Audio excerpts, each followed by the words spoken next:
Hello बच्चों, चलिए प्रश्न देखते हैं। निम्न में से कौन रेगिस्तान बढ़ने का एक मुख्य कारक है? पर्यटन, सिंचित कृषि, अत्यधिक चराई, ये सभी। तो आइए जानते हैं हमारे प्रश्न की मुख्य अवधारणा। हमारे प्रश्न की मुख्य अवधारणा है, यहाँ पे हमें बताना है रेगिस्तान रेगिस्तान का बढ़ना क्यों होता है। ठीक है, रेगिस्तान बढ़ने का एक मुख्य कारक। तो सबसे पहले तो रेगिस्तान क्या होता है वो समझ लेते हैं। रेगिस्तान या इसे हम मरुस्थल भी कहते हैं, इसे हम क्या कहते हैं, मरुस्थल के नाम से भी जानते हैं। ये अत्यधिक सूखा क्षेत्र होता है, बहुत ज्यादा सूखा क्षेत्र ये होता है। सूखा क्षेत्र ये होता है जहां पर जल की कमी पाई जाती है, जल की बहुत ज्यादा कमी पाई जाती है और ज्यादा मात्रा में रेत रेत ज्यादा मात्रा में उपस्थित होती है। ठीक है, और मृदा जो है वो भी उतनी अच्छी गुणवत्ता की नहीं होती है। अब यहाँ पे रेगिस्तान के बढ़ने का कारण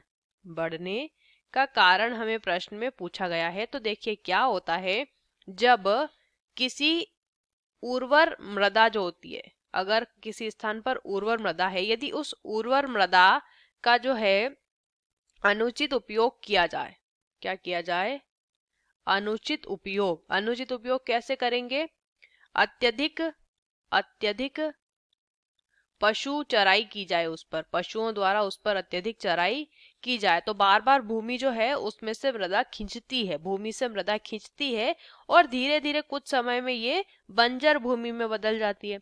ठीक है, उस पर अत्यधिक कृषि की जाए, बहुत ज्यादा कृषि, तो बहुत ज्यादा कीटनाशकों का प्रयोग होगा, बार बार उस पर जो है उसमें उसकी उर्वरता जो है खत्म होगी, धीरे धीरे कम होती जाएगी। ठीक है, उस स्थान पर वन वन का काटना या वनों का काटना, ये तीन कारण होते हैं मुख्यतया।